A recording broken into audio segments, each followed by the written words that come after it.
Hello my dear student, myself Manish Singh. और आज का टॉपिक है रेजोल्यूशन ऑफ वेक्टर और रेक्टेंगुलर कंपोनेंट ऑफ वेक्टर।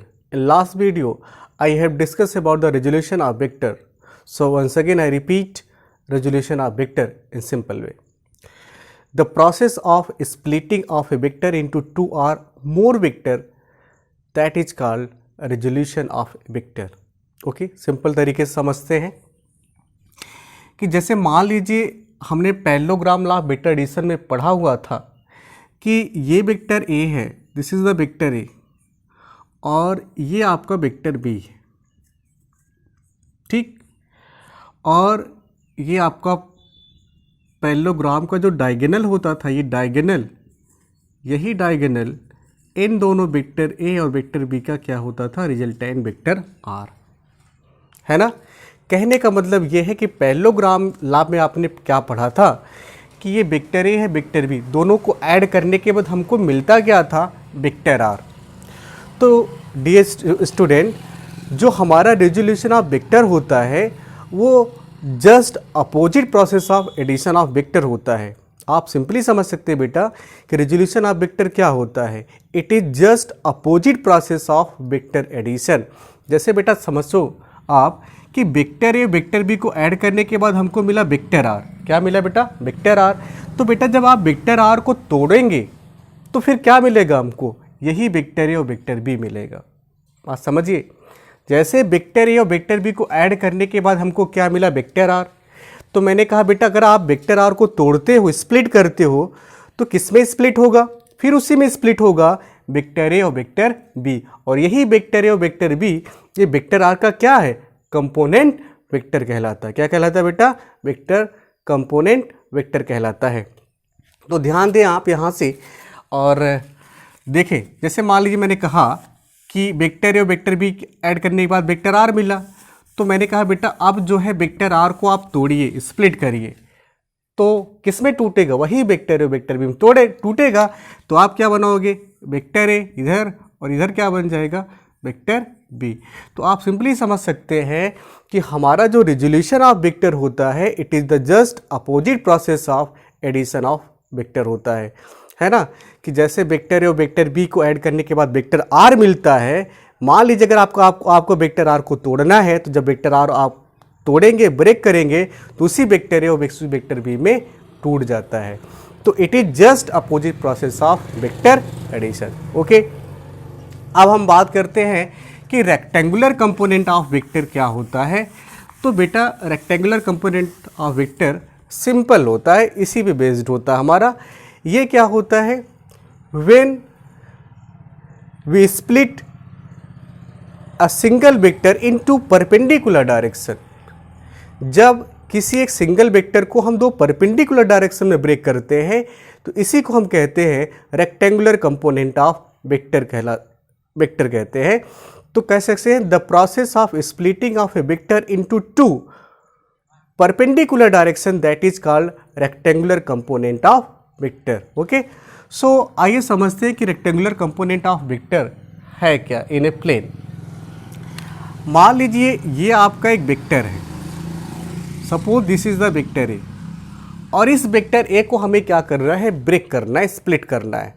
हम क्या करते हैं, ये मानते हैं कि ये इसका जो इनिशियल पॉइंट है, जिसको आप कहते हैं टेल कहते हैं वेक्टर का, ये इसका कहाँ पे है, ओरिजिन ऑफ द कोऑर्डिनेट पे है।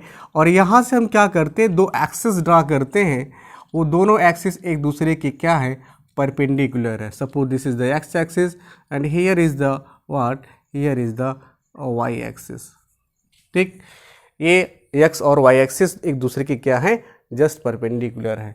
अब देखिए यहाँ से हम क्या करते हैं, यहाँ से फिर इसके हेड से दो एक्सिस पे परपेंडिकुलर ड्रा करते हैं, तो ये 90 डिग्री बनाएगा। और ये भी क्या करते हैं, यहाँ परपेंडिकुलर ड्रा करते हैं, ये भी क्या बनेगा यहाँ पे 90 degree. And suppose that vector A making an angle theta from x axis. Okay, हमारा जो वेक्टर ए है वो एक्स एक्सिस से कितना एंगल बना रहा है बेटा, थीटा बना रहा है, ठीक है। तो हम मानते हैं ये पॉइंट ओ है ओरिजिन, ये पॉइंट पी है, ये पॉइंट आपका क्यू है। सो आप ध्यान से देखें, अगर ये वेक्टर ए है, ये क्या है, वेक्टर ए है, अगर आपने पढ़ा है parallelogram law of bit addition, last video में आप जाके देख सकते हैं कि है क्या, इसका कॉन्सेप्ट क्या है, पैरेललोग्राम का कॉन्सेप्ट क्या है। तो पैरेललोग्राम का कॉन्सेप्ट बेटा क्या कहता है कि ये जो वेक्टर ए है, ये वेक्टर ए किसके बराबर होगा, sum of vector OP plus vector OQ. Vector OP किसके लांग है बेटा, वेक्टर एक्स एक्सिस के लांग है, और वेक्टर ओक्यू किसके लांग है, वाई एक्सिस के लांग है। So finally you can say बेटा कि vector A equal to what, vector OP and plus vector OQ. ये कैसे हुआ, ये हुआ according to parallelogram law of vector addition. ये आपको किस तरीके से दिख रहा है, parallelogram law of vector addition के हिसाब से दिख रहा है। तो उसी हिसाब से क्या करेंगे, इसको हम लिख सकते हैं। हम मानते हैं कि वेक्टर ओपी कितना है, सपोज दैट एक्स एक्सिस के लॉन्ग कितना है, वेक्टर ए एक्स है ना, और ये इधर क्या है आपका vector A Y. Okay, so finally आप लिख सकते हैं कि vector A equal to what, vector A X and plus vector A Y, that is equation number 1। इसको मानते हैं इक्वेशन नंबर 1। अब हम बात करते हैं बेटा ऑर्थोगोनल यूनिट वेक्टर क्या होता है, इसको समझते हैं कि ऑर्थोगोनल यूनिट वेक्टर होता क्या है। जैसे मान लीजिए आप जानते हैं कि हमारे पास 3 एक्सिस है, सपोज दैट एक्स एक्सिस है, ये आपका वाई एक्सिस है, ये आपका जेड एक्सिस है, X axis, Y axis, Z axis. तीनों एक्सिस आप जानते हैं कि एक दूसरे के परपेंडिकुलर है। अगर हम आपसे कहें कि I cap is the unit vector so the direction of X axis and J cap so the direction of Y and k cap show the direction of z axis. So this type of unit vector are called orthogonal unit vector. So once again I repeat, if I cap show the direction of x, j cap show the direction of y, k cap show the direction of z, so this type of unit vector are called orthogonal unit vector. तो always हम हमेशा आप remember रखिएगा, याद रखिएगा कि x axis की direction कौन बताएगा बेटा, आई कैप, वाई एक्सिस की डायरेक्शन कौन बताएगा, जे कैप, जेड एक्सिस की डायरेक्शन कौन बताएगा, हमेशा के कैप, ऑलवेज। और इस को हम क्या कहते हैं, ऑर्थोगोनल यूनिट वेक्टर, है ना।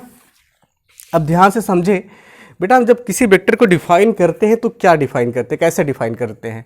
जब हम किसी वेक्टर को डिफाइन करते हैं तो हमें उसका मैग्नीट्यूड और उसके साथ साथ उसका क्या बताना होता है, डायरेक्शन बताना। क्या बताना होता है, डायरेक्शन बताना होता है। तो अगर आप ध्यान से देखें कि यहाँ पे वेक्टर ए एक्स, इसको मैं क्या लिख सकता हूँ, वेक्टर ए एक्स। अब वेक्टर ए एक्स का हम मानते कि मैग्नीट्यूड क्या है, ए एक्स, लेकिन आपको अभी हमने बताया कि एक्स एक्सिस की डायरेक्शन, अच्छा एक्स एक्सिस की डायरेक्शन कौन बताता है, आई कैप। तो वेक्टर ए एक्स किस एक्सिस के लांग है, एक्स एक्सिस के लांग है। तो यहां पे क्या लिख सकते हैं, आई कैप। देखिए वेक्टर ए एक्स को हम कैसे डिफाइन कर रहे हैं, ए एक्स क्या है, A X is the magnitude of vector A. I cap का है, आई कैप क्या, I cap so the direction of vector A X. Okay, इसी तरीके से आप वेक्टर ए वाई को आप डिफाइन कर सकते हैं, vector A Y equal to A Y J cap. A Y is the magnitude of vector A Y and J cap so the direction of vector A Y. बात समझ रहे हैं। एक चीज ध्यान रखिएगा बेटा, किसी भी वेक्टर को जो आप डिफाइन करते हैं, जैसे वाली वेक्टर ए को डिफाइन करना है, तो वेक्टर को डिफाइन करने के लिए 2 चीज़ चाहिए, magnitude as well as direction. तो हम मानते हैं वेक्टर ए का मैग्नीट्यूड क्या है, ए, और डायरेक्शन क्या है, हम मानते हैं ए कैप। तो ये क्या हो गया, ये ए वेक्टर ए का मैग्नीट्यूड है, ये ए कैप क्या है, ए कैप वेक्टर ए का डायरेक्शन है। सो सब कंप्लीटली मैग्नीट्यूड डायरेक्शन में क्या बनाया गया, वेक्टर। ठीक, इसी तरीके से वेक्टर ए एक्स का हम मानते हैं मैग्नीट्यूड क्या है, ए एक्स है, और भाई इसकी direction vector A X X axis पे है, तो डायरेक्शन कौन बताएगा, I cap. So A X into I cap, vector A Y equal to इसी तरीके से क्या हो जाएगा, ए वाई जे कैप। यहाँ पे हम रख सकते हैं। तो फाइनली क्या हो जाएगा, vector A equal to what, A x I cap plus A Y J cap. ये हो गया वेक्टर इन कार्टेशियन फॉर्म। किसी वेक्टर को हम कार्टेशियन फॉर्म में कैसे रिप्रेजेंट करेंगे, इस तरीके से हम कर सकते हैं। ठीक, फिर थोड़ा और समझते हैं हम यहाँ पे। ठीक है, अब देखिए, ध्यान से देखें, अगर इस ट्रायंगल को देखें, यहां मानते हैं कि पॉइंट ये एन है। ठीक, in triangle O P N. ठीक है, अब अगर इस वेक्टर ए का हम मैग्नीट्यूड की बात करें तो इसका मैग्नीट्यूड ए और इसका मैग्नीट्यूड ओ पी का मैग्नीट्यूड ए एक्स होगा। लेकिन हम इस ट्रायंगल से ओ पी का मैग्नीट्यूड निकालना चाहते इन द टर्म ऑफ ए, तो क्या हो जाएगा, cos theta base upon hypotenuse. Base कितना है, ओ पी, हाइपोटेनस क्या है, ओ एन। ओ पी कितना है, ए, ओ पी का मैग्नीट्यूड क्या होगा, ओ पी मतलब वेक्टर ए एक्स का मैग्नीट्यूड क्या है, ए एक्स। ए एक्स और ओ एन का मैग्नीट्यूड क्या होगा, वेक्टर ए। अगर भाई वेक्टर ए एक्स का मैग्नीट्यूड ए एक्स है, वेक्टर ए वाई का मैग्नीट्यूड ए वाई है, तो वेक्टर ए का मैग्नीट्यूड क्या होगा, ए होगा। तो क्या हो जाएगा, A. So simply you can write A X equal to A cos theta. Equation number 2 हम मानते हैं, इक्वेशन नंबर आपका 3। अब देखिए ए एक्स इक्वल टू क्या हो गया, ए कॉस थीटा। तो हम निकाल सकते हैं ये पार्ट निकाल सकते हैं। तो साइन थीटा क्या हो जाएगा, परपेंडिकुलर अपॉन हाइपोटेनस। परपेंडिकुलर आपका एन पी है और किसके बराबर, ओ क्यू के बराबर, यानी ये भी वेक्टर ए वाई होगा। तो आप लिख सकते हैं कि P N upon P O या ओ पी कर सकते हैं। ठीक है, तो ये क्या हो जाएगा, पी एन कितना है, ए वाई अपॉन ए, है ना भाई, perpendicular upon O N, sorry यहाँ पे ओ एन होगा, साइन परपेंडिकुलर अपॉन हाइपोटेनस, तो ओ एन होगा यहाँ पे। तो क्या हो जाएगा, A Y upon O N का magnitude A. So simply you can write A Y is equal to A sine theta.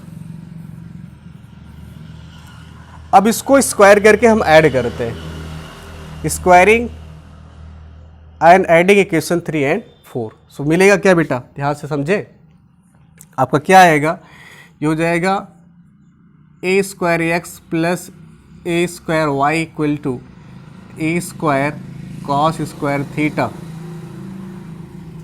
From equation 3 and equation 4। तो ये हो जाएगा कॉस स्क्वायर थीटा प्लस ए स्क्वायर साइन स्क्वायर थीटा।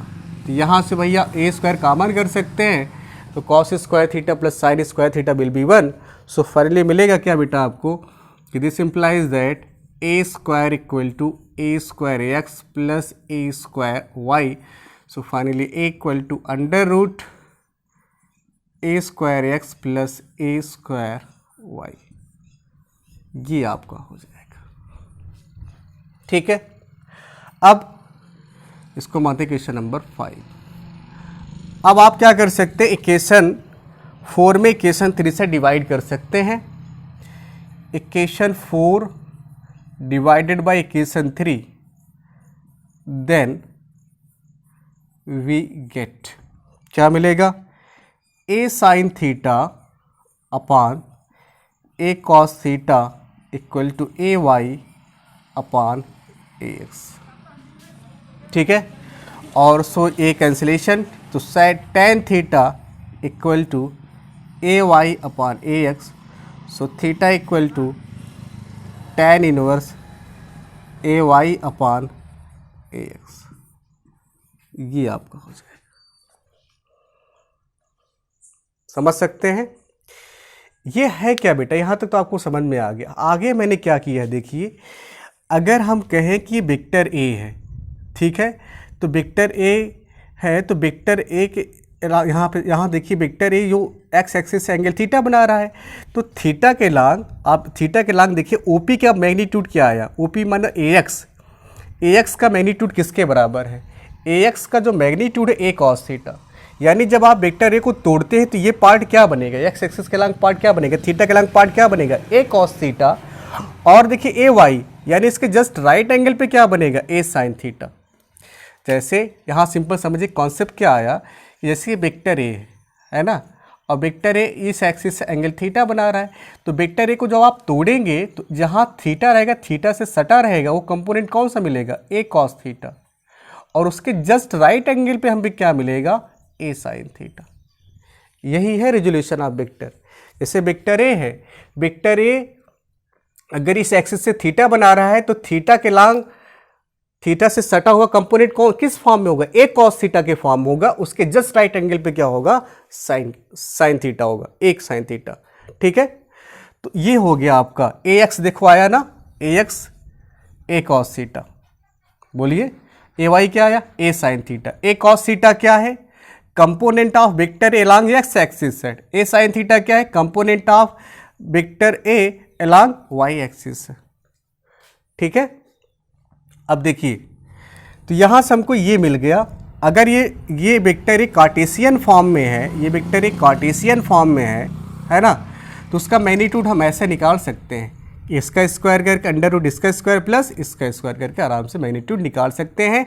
और direction भी निकाल सकते हैं, कैसे, theta equal to tan inverse A y upon a x, इसका अपान इसका कर देंगे, theta equal to tan inverse इसका अपान इसका ए वाई अपान ए एक्स, तो इस वेक्टर ए का क्या मिल जाएगा, डायरेक्शन मिल जाएगा। ठीक है, एक छोटा सा एग्जांपल लेते हैं, आप समझ जाएंगे। जैसे मान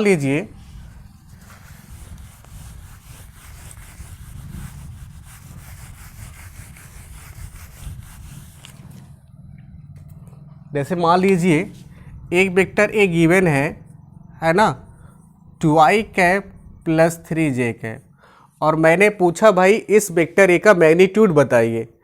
यही तो है मैग्नीट्यूड। अगर vector A equal to a x I cap plus A Y J cap है, तो ए क्या रिप्रेजेंट कर रहा है, ए रिप्रेजेंट कर रहा है इसका मैग्नीट्यूड। वेक्टर ए का मैग्नीट्यूड क्या रिप्रेजेंट कर रहा है, ए। और कैसे निकालेंगे इसको हम, अंडर रूट ए स्क्वायर एक्स प्लस ए स्क्वायर वाई। तो यहाँ पे कैसे, अगर vector equal to 2i cap plus 3j cap है तो इसका मैग्नीट्यूड कैसे निकालेंगे, ए इक्वल टू, भाई यहाँ पे i का कोफिशिएंट ax है, तो i का यहाँ पे क्या है 2, तो 2 का स्क्वायर, यहाँ पे ay था, ay का स्क्वायर, तो यहाँ पे क्या है 3 है, तो प्लस 3 का स्क्वायर। जैसे ये है vector a equal to ax i cap plus ay j cap, तो मैग्नीट्यूड कैसे निकाला, अंडर रूट ax का स्क्वायर प्लस ay का स्क्वायर, सॉल्व कर लिया। अब वेक्टर इक्वल टू मान लीजिए गिवन है 2i cap plus 3j cap, इसका मैग्नीट्यूड कैसे निकालेंगे, simply a equal to under root 2 का स्क्वायर प्लस 3 का स्क्वायर, 2 का स्क्वायर प्लस 3 का स्क्वायर, तो क्या आ जाएगा, सॉल्व कर लेंगे, तो a इक्वल टू हो जाएगा 4 प्लस 9 दैट इक्वल टू 13। इसका मैग्नीट्यूड आ गया, a क्या है अंडर रूट 13, इसका क्या आ जाएगा मैग्नीट्यूड। तो ये है हमारा vector A in a plane, है ना। लेकिन अगर मान लीजिए प्लेन में 2D, अगर 3D में एक्सप्रेशन चाहते तो कैसे लिखेंगे, भाई vector A equal to a x I cap plus A Y J cap, vector A equal to a x I cap plus A Y J cap, ये प्लेन की बात हो गई, यानी 2D की बात हो गई। अगर इस तरीके से दिया गया तो मैग्नीट्यूड हम ऐसे निकाल लेंगे, एंगल ऐसे निकाल लेंगे, ठीक है। लेकिन मान लीजिए अगर हम 3D की बात करते हैं तो क्या हो जाएगा, 3 एक्सिस के लॉन्ग की बात करते हैं तो क्या हो जाएगा, कुछ नहीं करना है, यहाँ पे ए वाई जे कैप लिखा है, एक टर्म और ऐड हो जाएगा जेड वाला प्लस ए जेड के कैप, और यहाँ पे एक टर्म और ऐड हो जाएगा मैग्नीट्यूड में, ए स्क्वायर जेड हो जाएगा। तो this is all about the rectangular component of vector in a plane. एक छोटा सा प्रॉब्लम और ले सकते हैं और उसको आप समझ सकते हैं कि कैसे इसको हम इस पे बेस्ड कैसे छोटे मोटे न्यूमेरिकल प्रॉब्लम को आप बड़ी आसानी के साथ आप सॉल्व कर सकते हैं। तो आइए देखते हैं, मान लीजिए सपोज दैट एक न्यूमेरिकल लेते हैं, if vector A equal to i cap plus 2j cap plus 3k cap and vector b equal to 2i cap plus j cap plus k cap, and कहता है कि find magnitude of vector a plus vector b. कैसे निकालेंगे? सबसे पहले इसको हम add कर लेंगे। So vector a plus vector b equal to what, i cap plus 2j cap plus 3k cap and student plus 2i cap plus j cap plus k cap. इसको आप ऐड करिए डायरेक्टली, i का i के साथ, j का j के साथ, k का k के साथ। तो क्या हो जाएगा? 3i cap plus 2j plus j, 3j 3k plus k क्या हो जाएगा? Plus 4k cap. Simply add कर लो, i के साथ i के साथ, j का j के साथ, k का k के साथ ऐड हो जाएगा। तो ये मिला हमको vector a plus vector b। लेकिन ये हमको क्या निकालना है? Magnitude of vector. ये मॉड लगा है, यानी magnitude of vector a plus vector b कैसे निकालेंगे? पता है ना? फिर क्या करना पड़ेगा? जब मॉड लगाएंगे यानी magnitude of vector a plus vector b निकालना है ना? तो क्या हो जाएगा? अंडर रूट, अब इसका कोएफिशिएंट कितना है? 3 का स्क्वायर प्लस 3 का स्क्वायर प्लस 4 का स्क्वायर, है ना? सॉल्व कर लेंगे इसको। अंडर रूट 9 प्लस 9 प्लस 16, है ना? तो ये क्या हो जाएगा आपको? Under root 18 plus 16 equal to under root 14, 1 1 2 1 3। तो इसको आप बड़ी आसानी के साथ क्या कर सकते हैं? सॉल्व कर सकते हैं ना? तो इस तरीके से न्यूमेरिकल प्रॉब्लम बड़ी आसानी के साथ सॉल्व कर सकते हैं, है ना? आपको वीडियो समझ में आया होगा। तो अगर आप कोई वैल्यूएबल सजेशन देना चाहते हैं तो आप कमेंट ज़रूर करिएगा डियर स्टूडेंट। और कोई इम्प्रूवमेंट चाहते हैं, किस तरीके से आगे बढ़ाया जाए वीडियो को या किस तरीके से बेहतर बनाया जा सके, उस पर अगर कोई आप कमेंट करना चाहते हैं तो आप बिल्कुल कमेंट करिएगा। कमेंट आपका वैल्यूएबल हमारे लिए है ना? तो थैंक यू चिल्ड्रन।